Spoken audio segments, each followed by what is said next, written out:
There's a moment in the garden that almost all of us recognize. You step outside, you look at a plant, and almost immediately there's a quiet pressure to do something. Water it, feed it, move it, tidy around it.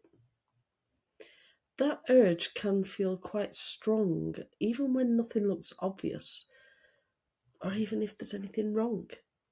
But often that feeling has very little to do with the plant itself. I help women who garden grow clarity and confidence in their gardens and in themselves. And today I want to talk to you about doing nothing, about why doing nothing at the right moment is sometimes the most skillful gardening decision you can actually make. If ever you find yourself unsure whether to act or to wait in the garden, I put together a simple what to do next decision guide. You can come back to it, and it's just in the notes below. One of the strongest states of mind we can bring to the garden is urgency. We notice a drooping leaf, a plant that hasn't changed much, something that doesn't quite match our expectation, and that urge appears to intervene.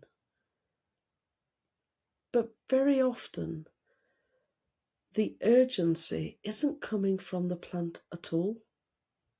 It's coming from us, from uncertainty, from wanting to have reassurance, from feeling like we should be doing something to prove that we're paying attention.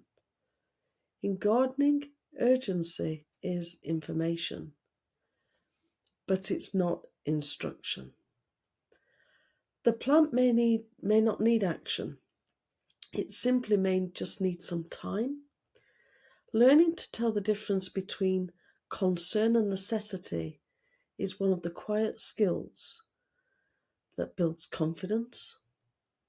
Most plants don't require most plants don't respond well when we are constantly intervening. They respond well when they have steadiness. They respond well when there's consistent conditions. And they respond well to being left alone long enough to settle. When nothing seems to happen above the ground, it doesn't mean to say, or you shouldn't assume, that nothing is happening at all. But some of the most important work is actually going on in the garden, and it actually happens out of sight. The roots are establishing, the soil is adjusting, moisture levels are balancing, growth isn't always visible. And just because you can't see that there's some change, it doesn't mean to say that the garden is standing still.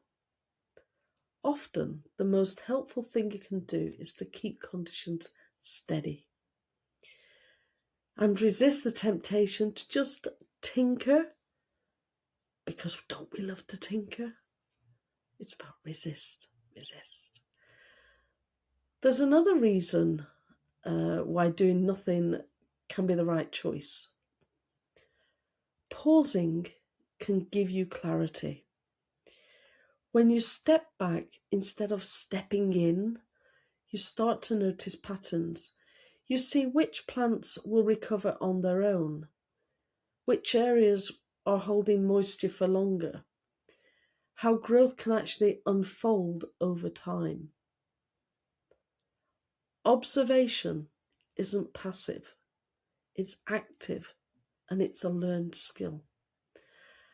And the more you practice waiting, the better your future decisions will become.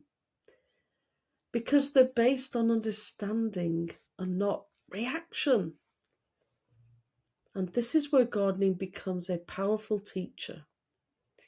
It shows us that stillness isn't a failure, that restraint can be the wisest action you can take, and that confidence doesn't always come from doing more, but from knowing when not to. Over time, choosing the pause builds trust in your garden, and it builds trust in yourself. So next time, when you feel the pull to intervene, take a moment and ask yourself really what's being asked, what really is being asked. Is it action or is it patience? Because very often the garden already knows what it's doing. And remember, every plant grows with care, and so do you. Until next time, keep growing your garden and yourself.